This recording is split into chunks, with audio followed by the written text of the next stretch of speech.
Hi, everybody. I hope you're all doing well and are in great spirits, good health, and doing good in the world.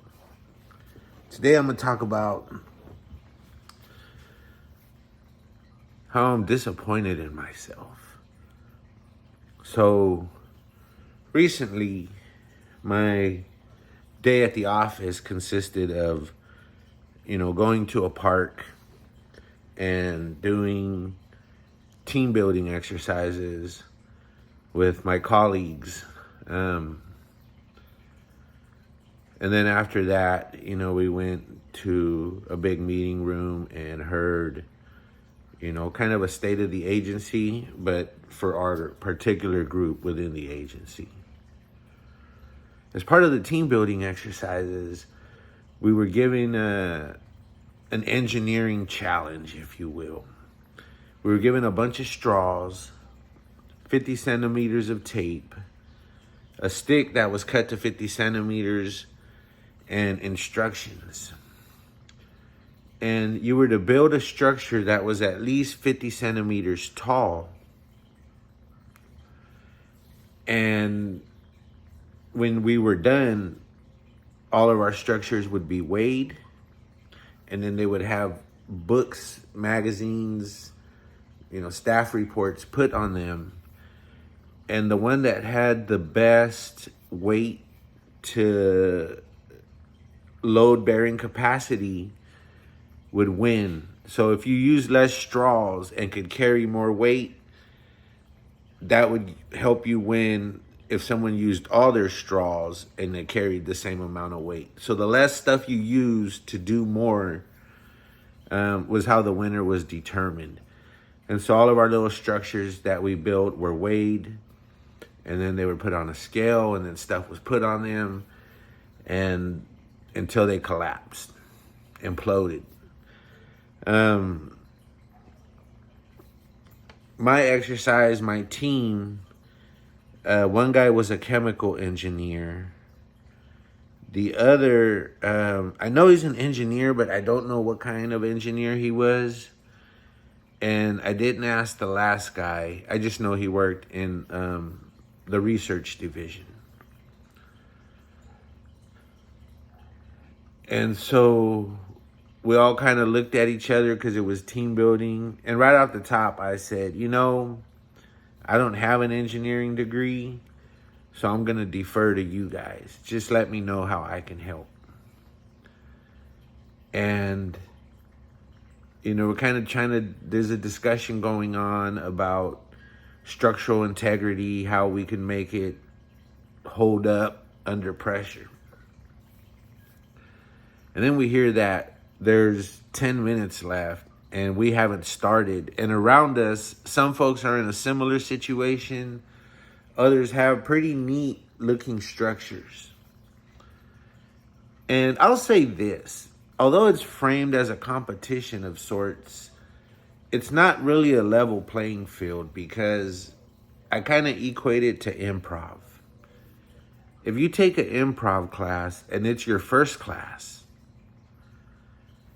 and there's someone else in that class who's taken it at least once, they're probably going to be better at it than you, because it's not really improv for them anymore. They've been through it once. They're not having to think about it on the spot. And so if someone has judged one of these contests or participated in one recently, they do have that leg up. But that's not the point of the story. The point of the story is we get a 5-minute warning, and then we just start connecting straws every which way we can and just taping where we see weaknesses. And the thing wants to lean. It still wants to lean. And then we see the other people bringing up their structures, and some are pretty neat. And part of the problem was that we thought we had to build the whole structure to 50 centimeters. At some point, we figured out, maybe because we saw other people walking by us with one, they just built an antenna that was 50 centimeters. So they stacked maybe 4 straws and the rest of the structure was small, which meant it would probably hold more, it would be less likely to bend. That was smart. And so people did put some engineering thought into it. There was a lot of engineers. I mean, it was almost, by union, everybody's an engineer, right? And when we get to the table, we weigh ours. And then one of the guys that was on my team, he says, hey, what if instead of just stacking things on top, we roll them up into like straws and put it through it? As long as they're not touching the table, we're okay. So everybody else was thinking you put them on top and it's got to hold it up. But we thought we could turn the weights, because there was no rule that said we couldn't, into part of the structure. So now we're weaving it through, we're weaving it through, we're weaving it through, we're weaving it through. And it was making the structure stronger than we were able to do within the time limits that were allotted for the exercise. And then you had to go turn in your projects, right? And the structure eventually got like really strong from the weights that were supposed to implode it.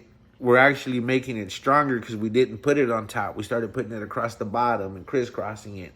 And we did have a thick layer of floor because we didn't know unless someone on my team was a mastermind genius and giving us the opportunity to figure it out. And when we didn't, he chimed in.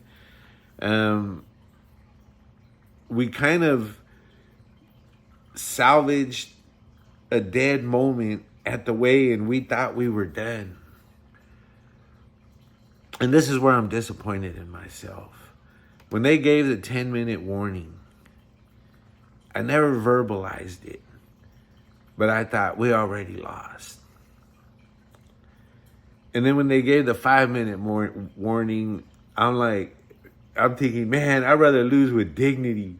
Why are we still going? I'm just thinking it. I'm not saying it because I ain't trying to ruin them from trying, right? And they were having fun. But like in my mind, I think I'd already given up. And again, I was cheering, come on guys, you could do it. You know, this is us. We're gonna I assumed the role of a cheerleader. I'm gonna cheer them on. They're more, again, they have a bigger, greater engineering background. And I was disappointed because I always saw myself as someone who didn't give up. And actually, now that I say that, there have been times when I saw myself as someone who maybe doesn't necessarily give up, but takes a break. Even in the art of war, Sun Tzu says that the great general knows when to retreat. And so, yeah, but anyways,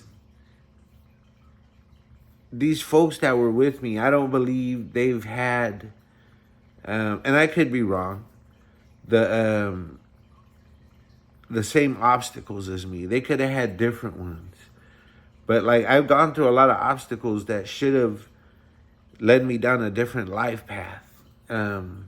As opposed to one where, part of my work day is spending the day doing these fun exercises with other people to team build, to make us a better unit, right? And I gave up, and they didn't. They didn't give up. And then later on, during like the meeting in the formal hearing room, they started announcing the winners of, the trivia contest, some of the other challenges. And then when they got to this one, because this was the big challenge, they announced our names. And so we went up there and got our gift cards. And they said, well, what was the lesson from this? And the other guy that was with me, he says, never give up, man, never give up.